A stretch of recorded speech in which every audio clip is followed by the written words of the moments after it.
My abusive husband passed away, and while everyone can't stop talking about how great he was, I'm secretly relieved because now I'm free for the first time in years. My husband passed away 3 months ago. He abused me financially, mentally, and even physically. When I got pregnant, he convinced me to quit my job, saying that he would take care of me. I could never buy anything again without asking his permission. I couldn't even buy a cream without asking his permission, and he decided if I could or not. Even months ago, when I had a little money of my own, I had to ask him for permission to buy something. What was mine was his and his was his. But I stayed there because I still loved him and I didn't have a place to go. I had too low of self-esteem and let myself be stepped on. When I stopped loving him, he had already had his first affair. He made me believe that I was to blame for the affair because I didn't want to make love for months after my birth. That left me torn, and I had to receive stitches. I was already planning my exit and saving money little by little while I was working selling things from home, since he wouldn't let me work outside because he was very jealous. I wanted to pay for a lawyer. He was having another affair with a friend of his, which luckily kept him busier, and I didn't care anymore that he didn't pay attention to me. I wanted him to stay as far away as possible. I knew that man and he knew me. I could have made a big fuss, but I didn't. I kept quiet, planning my way out while he and that man slept together in secret. I only felt disgusted by my husband, nothing more. But my husband died in a way I never would have expected. He is now a martyr. When someone dies, all the sins of that person disappear.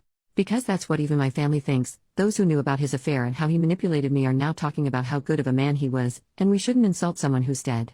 Everyone around me talks about how beautiful our relationship was. His family talks about what a great man he was and how he always focused on giving everything to me and our kid. His affair partner hugged me at the funeral, saying that my husband loved me. His friends told me what a great person he was.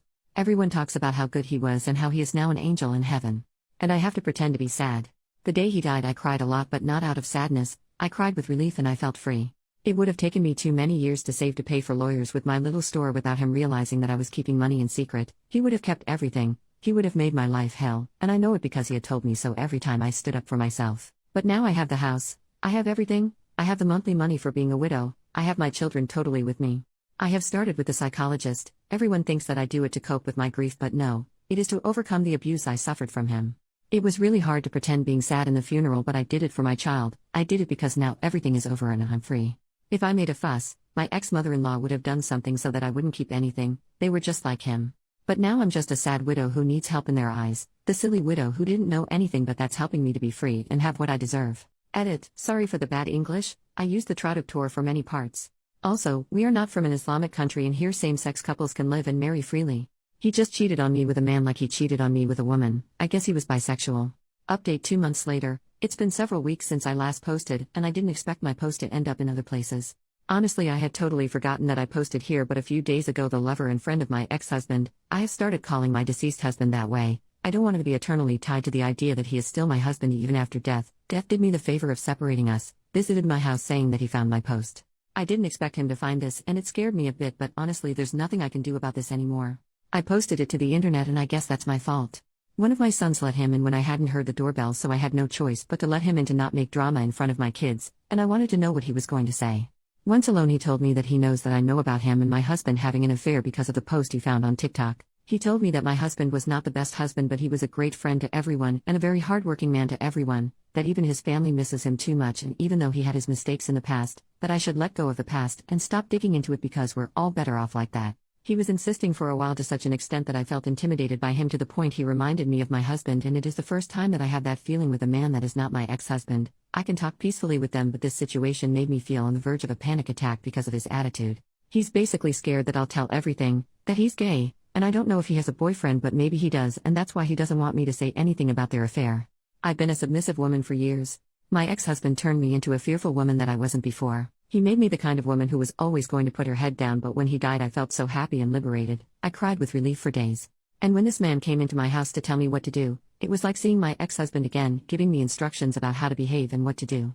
The man who knows very well that I was in an abusive relationship because he knew how my ex was and chose to sleep with him anyway. The man my husband made me cook for and then screwed him as if I were just a maid was at my house, telling me that my ex was a good person and that I should shut my mouth. He was telling me what to do and I just punched him in the face. To be honest, I wanted to slap him, but for some reason I felt so angry that I hit him, and it felt like hitting my husband as well. I don't regret it and I felt good.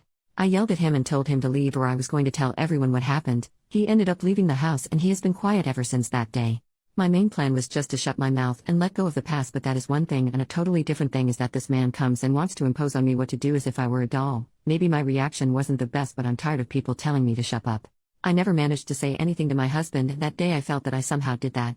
I haven't told anyone yet, nor do I think about doing so, but if he does something, I won't hesitate twice before this time whether to make a TikTok or post on Facebook talking about everything.